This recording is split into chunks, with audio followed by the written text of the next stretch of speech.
Ladies and gentlemen, it is time for a new season of fantasy football for the League of Aggressively Average Gentlemen. I'm your commissioner, Jared Lewis. First address of the year. Coming in with a little bit of a flu game. That's why I'm drinking alcohol, trying to get that all through my system. For no other reason other than to clear up the sickness. I want that on the record. What we got to do today is talk about week one, talk about the status of where we're at, talk about week two matchups. And I'll be honest, it's looking pretty grim. It's looking grim this year. Let's just start off with, obviously, it's week one. We've got two tiers. We got the 1-0s and the 0-1s. On the 1-0s, Sir Purr's best friend, the new addition, Nick McKinney, currently in first place. We cannot allow him to win. We cannot allow that retard to win this league in year one. I can't permit it. I will use league manager tools to my best of my ability, but I need everybody to do their part. Another guy we can't let win, pardon my team, Ethan Rand. He's won more games and more titles than anybody in this league. If he wins again, I'll mark this down. Everybody mark this down. 2 minutes, 34 seconds into the video. If pardon my team wins again, I am stepping down as commissioner. I will step down as commissioner, and that might mean me never participating in this league again. I've long said the day I'm not in this league, or the day I'm not commissioner, is the day I leave the league. We'll see if that holds true. It's been a lot of years since I last made that comment. But if pardon my team wins this league this year, I will personally step down as commissioner. Now, I will reserve the right to name the next commissioner, which cannot be myself, but I will reserve that right.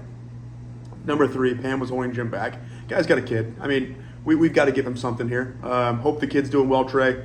Hope to see you sometime soon. Just found out you were back in Ohio about 2 weeks ago. Good to know. If the kid needs anything, let me know. I'm generally pretty good with kids. Then you got Frosty Dog. Half of Frosty Dog's team was auto-drafted. He's in 4th right now. Pretty shocking. Hung like Hernandez, Jack Spear. Good for him. Love the guy. Glad he's 1-0.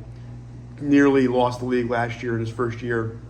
So just glad to see him get on the board early. I don't think it's going to hold, but glad to see him get on the board. Stillings coming in at 6. God knows with that guy. Don't know really anything. Team looks okay. I thought it was shit coming out of the gate, but we'll see what happens. He could be, after 6 weeks, 6-0, and then he'll do something stupid, and next thing you know, he'll be 6-6, and he won't do anything in the playoffs. That's just kind of what he typically does, barring one special COVID year. Lake Show 1-0, nothing new there. I mean, he played me. Didn't have a first-round draft pick. He actually had my first-round draft pick. I still only lost by 7 with Xavier Worthy not playing due to a dislocated shoulder.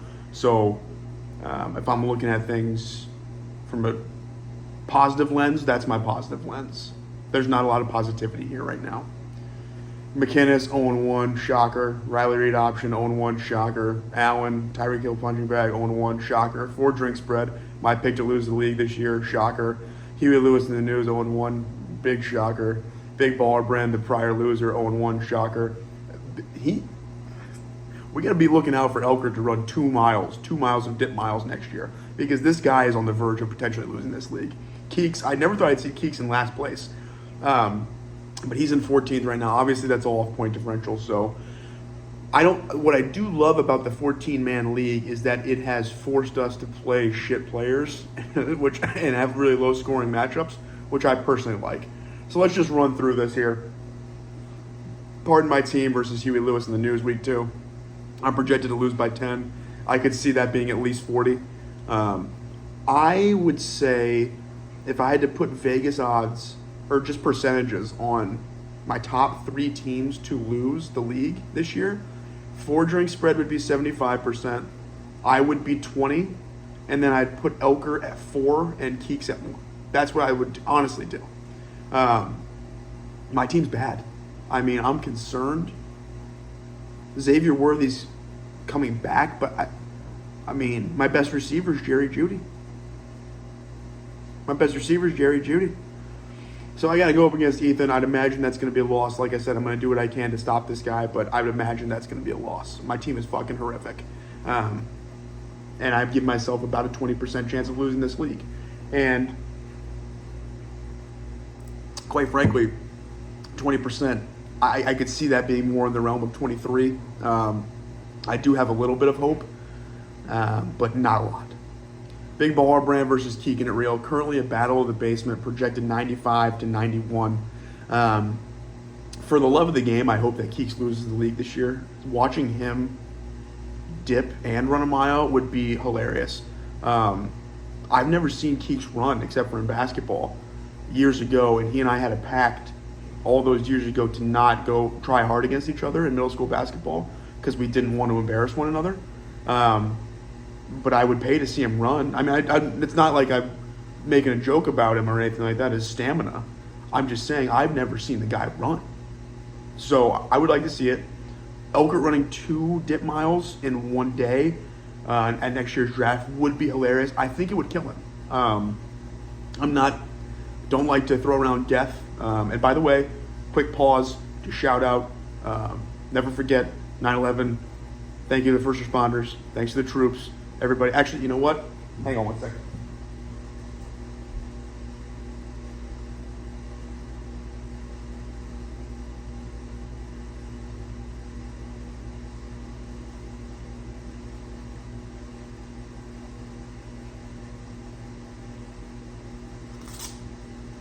Just now thinking of this, I'm going to pop this bad boy on.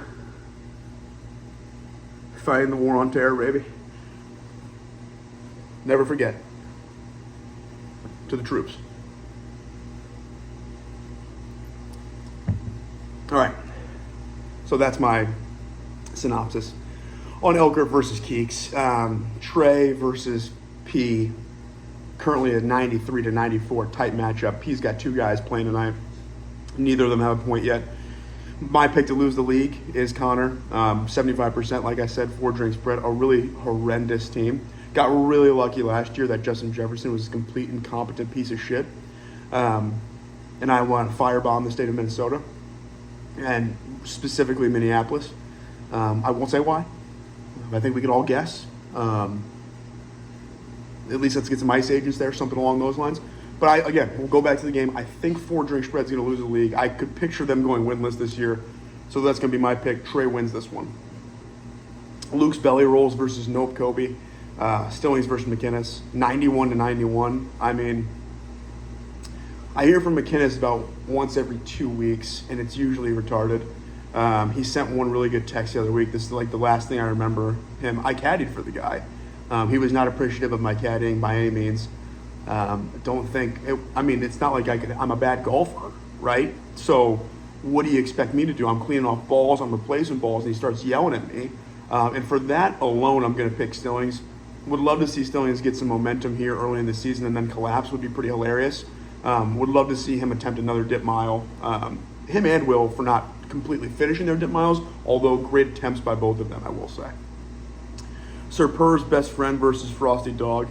You want to talk about 2 string bang ass motherfuckers. You got Sir Purr and Frosty Dog. Cam Frost, I don't know if the Charlotte boys or Will know this, but Cam Frost has a hole in the side of his penis. Just literally on the shaft, a little slit, a little hole in the side of his penis. And for that, I'm going to take Frosty Dog. Lake Joe versus Hung Like Hernandez. This is a battle of 2 guys who just have a lot of mutual respect for each other. Jack Spear and Ryan Montgomery. Man, oh man, 98 to 95 projection. Shit. I drafted with the Lake Show. I was just recently in Dallas with Spear. This is a tough one. Could go either way. Commissioner's going to keep his hands off, concede this pick right down the middle, maybe a tie. I would love a tie, so maybe a tie. By the way, a tie actually goes down to most bench points. Didn't know that until I was peppering through the league manager tools trying to adjust some stuff. So whoever's got the most bench points. Again, don't really know about this game. It's going to be a tight one, 98 to 95. Lake Show's got a really good team, given that I gave him a second first-round pick and he got a Monterey St. Brown with that. He's going to be a tough team to beat this year. And then you got 2 guys who seemingly, I have a little bit of faith in Allen from a fantasy football perspective. Not a ton, but a little. But Will, I've completely lost faith in. I didn't think it was possible to be worse than me at fantasy football. Yet this guy continues to put on stinker after stinker after stinker of seasons. And my God, is he bad. So I'm going to take Allen here just because I'm looking at this, and Matthew Golden currently has 0.0 points. So maybe that I'm letting that affect my judgment a little bit. But I'm taking Allen. I don't see that going any other way. Look, the gist of this is we've got a great season coming up. Support the troops, obviously. Let's have a great season. Everybody have a good Thursday night football matchup. Commissioner Lewis, flu game. Commissioner's Corner going to come out every week. Get ready. We'll have some call-ins from a couple of owners, some call-ins maybe for some third parties. And everybody be on the lookout, okay? Some crazy things going on. If you see something, say something. Trade rape, all that stuff. I want to know because fines are back. We are going to be fining people. Have a great week 2. I will talk to you all week 3. Commissioner out.